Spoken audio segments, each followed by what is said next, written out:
ஹாய்ங்க. Good afternoon. எல்லாரும் எப்படி இருக்கீங்க? நல்லா இருக்கீங்களா? பிளேட் பார்த்தாலே உங்களுக்கு தெரிஞ்சிருக்கும். நம்ம இன்னைக்கு ஒரு தட்டப்பயிறு கூட்டு தாங்க வைக்க போறோம். எங்க ஊர் பக்கம் இது வெள்ள தட்டப்பயிறுன்னு சொல்லுவோம். இந்த ஊர் பக்கம்லாம் இது காராமணின்னு சொல்றாங்க. சரி எப்படி சொன்னா என்ன? இன்னைக்கு நம்ம தட்டப்பயிறு கூட்டு தாங்க வைக்க போறோம். சரி வாங்க வீடியோ ஸ்கிப் பண்ணாம பாருங்க. வாங்க வீடியோக்குள்ள போலாம். இப்போ ஒவ்வொரு ப்ராசஸா பார்த்துடலாம். ஃபர்ஸ்ட்டு வந்து தட்டப்பயிறு வந்து நம்ம வறுத்துக்கணுங்க. ஒரு பாத்திரத்தில தட்டப்பயிறு சேர்த்தாச்சு. இது ரொம்ப வறுக்கணும் அவசியம் இல்ல. அந்த தட்டப்பயிரோட ஸ்மெல் வரும்ல, அந்த அளவுக்கு வறுத்தா போதுங்க. இங்க பாருங்க, இந்த ஸ்டேஜ்ல நல்லா தெரியுதா உங்களுக்கு? இந்த அளவு வறுத்துட்டு, இப்போ குக்கர்ல வேக வச்சு எடுத்துக்கலாம். பாருங்க ஒரு குக்கர்ல சேர்த்தாச்சு.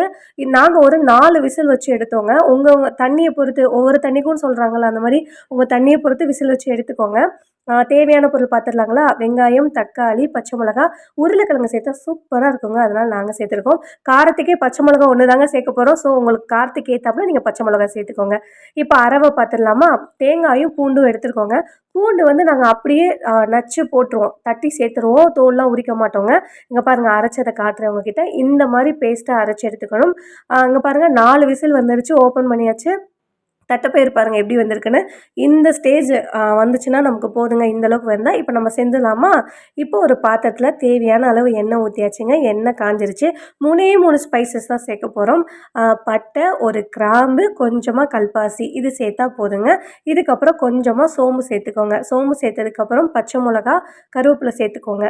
அதுக்கப்புறம் அத நல்லா வதக்கிட்டு ஒட்டுக்கா எல்லாத்தையும் சேர்த்துடணும். வெங்காயம், தக்காளி, உருளைக்கிழங்கு எல்லாம் சேர்த்துருங்க. சேர்த்துட்டு நல்லா வதக்கி விட்டுருங்க. நல்லா வதங்கினதுக்கப்புறம் கொஞ்சமாக சோம்புத்தூள், சீரகத்தூள், நம்ம வந்து ரொம்ப மசாலா சேர்க்க போதில்ல, கொஞ்சம் கொஞ்சம் தான் சேர்க்க போகிறோம். அது சேர்த்ததுக்கப்புறம் ஒரு நிமிஷம் வதக்கிட்டு காராமணி சேர்த்துருங்க. அதான் வெள்ளை தட்டைப்பயிறு அதை சேர்த்துட்டு அதுக்கப்புறம் நம்ம அரைச்சி வச்சோம்ல அரவை அதையும் சேர்த்து கொஞ்சமாக தண்ணி சேர்த்து நல்லா கிளறி விட்டுருங்க. இந்த ஸ்டேஜில் இதுக்கு தேவையான உப்பு சேர்த்துக்கோங்க. இப்போயும் நல்லா மிக்ஸ் பண்ணி விட்டுருங்க. இப்போ இது நல்லா கொதிக்கட்டும். இங்கே பாருங்கள் எப்படி கொதிச்சிருக்குன்னு, கிட்டத்தட்ட வெந்துருச்சுங்க.